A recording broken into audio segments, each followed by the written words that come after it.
Nors dar tik įsivažiuojame į 25 metus, galiu pasakyti, kad 2026 kinui bus tiesiog fantastiški, nes sulauksime beproto daug labai didelių filmų iš labai gerai žinomų režisierių.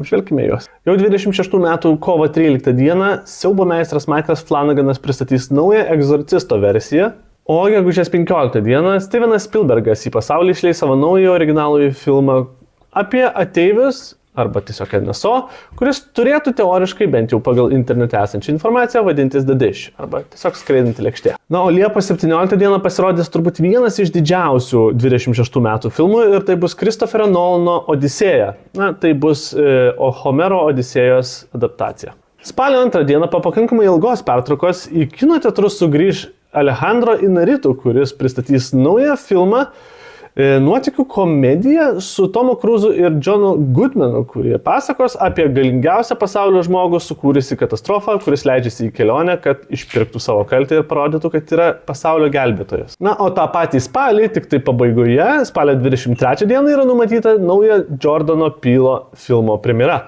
Neaišku, apie ką bus filmas, neaišku, kaip jis vadinasi, tiesiog žinome tik datą.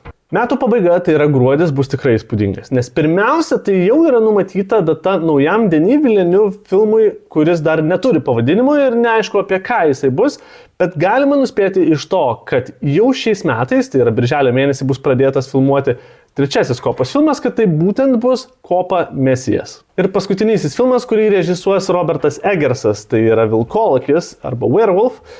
Jis turėtų pasirodyti teoriškai Lietuvoje 27 metų sausio 1 dieną, bet atsižvelgiant tai, kad vyksta išankstinės premjeros, oficialiai filmas pasirodys dar 26 metais. Tai kurio iš šių filmų laukite jūs, parašykite komentaruose ir nepamirškite manęs pafollowinti.